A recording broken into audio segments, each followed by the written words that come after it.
Tignan mo anong sekreto. Ay, mighty. Ready for serving.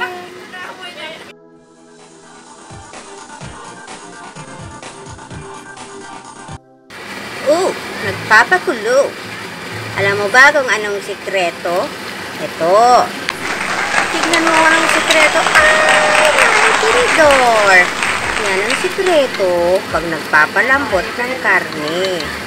Gagawa ko ngayon ng binagoongan. Yan na ang karneng ginisa sa garlic, onion, at kamatis. Lagyan na ng bagoong. Ayan, isabay sa paggisa doon sa ating karneng malambot na.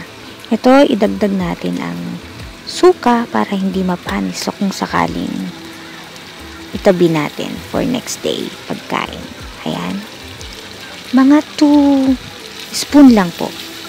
Ilagay natin para tumagal ang ating pagkain. Ayan, hayaan lang natin dyan kumulo together with the pork,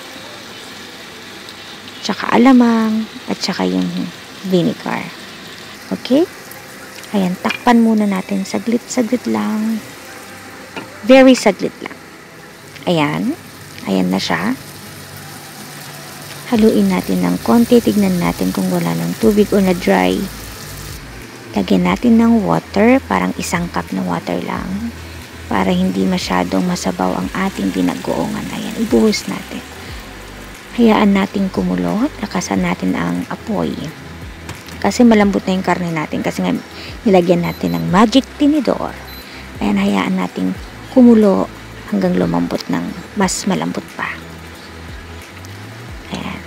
Tikiman time. Mamaya na. Hindi kasi ako tumitikim pag nagluluto ako para hindi ako maumay. Ayan, lagyan natin ng asukal para medyo tumamis. Pangontra sa asim na nilagay nating vinegar. Ayan, kumukulo-kulo-kulo-kulo-kulo-kulo na siya. Haluin ng konti, haluin ng konti, haluin ng konti. Nung ginisa ko nga pala ito, nilagyan ko siya ng kamatis. Pampalasa. Ayan, parang okay na ang karne natin.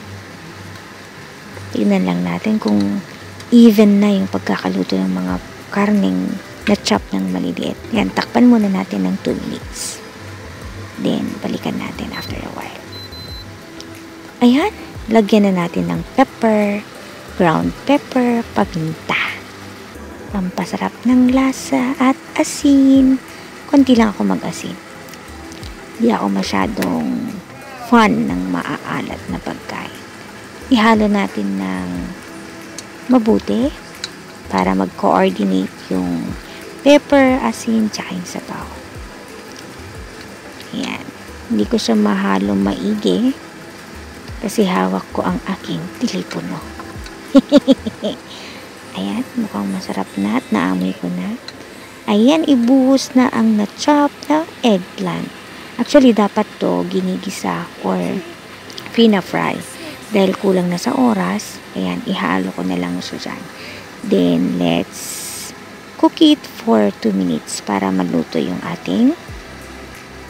Ayan na, luto na, ready.